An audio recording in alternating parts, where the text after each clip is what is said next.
educating our employees on diversity is not going to work. Just telling them it's a great thing to do is not going to get them into action.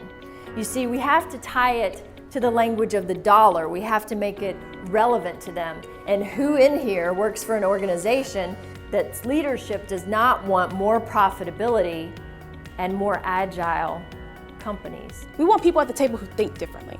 I completely agree. We need people at the table who think differently. But where does that come from? Our intersectional diversity dictates the experiences we have in the world. The amount of change, the amount of technological advancement that happened in the year 2000 will be replicated every 30 seconds in the year 2020. Is that crazy? That's math that makes my head explode. And with the technology that's coming online, with AI, with some of the, can we innovate our way out of it? And will that be the way that we create the opportunities? Variation in natural systems is something that will provide you with the ability to adapt to a changing environment. This is science fact. Additionally, every contribution is necessary, and no one can fulfill every role along the growth curve by themselves. Let's talk about diversity for a minute, because when we define it, most people automatically think about demographics. What does a person look like? What's their socioeconomic situation? What's their race? What's their gender?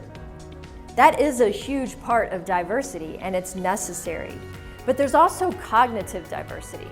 And cognitive diversity includes the way we think, and it also includes technologies like artificial intelligence and cybernetics. This is part of the strategy.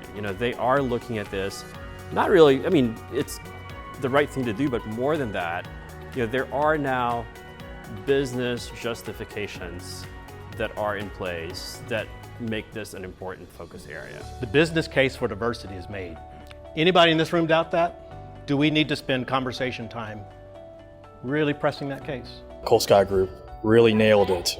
They absolutely gave me so much to think about and a lot for me to take to my clients. No, now there's something in systems theory, in cybernetics, called the law of requisite variation. So you kind of have to have the ability to think in a way that matches the level of complexity of the system that you're thinking in. If you don't have that match, you're going to probably not survive. The conference or symposium is actually giving me ways to think outside of the box and how to really help my company and be able to continue to grow and thrive in this ever-changing environment.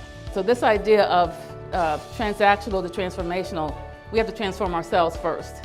Technology's getting faster and faster and faster. It's more than counting quotas. I think when we talk about diversity, we don't talk enough about the value of those perspectives. We only talk about minorities or women, but really I think everybody has a better and healthier conversation. We all are able to go further faster by working together in diversity. And I think this symposium really highlighted that diversity is truly an asset. And I'm really excited that I got a chance to be a part of it.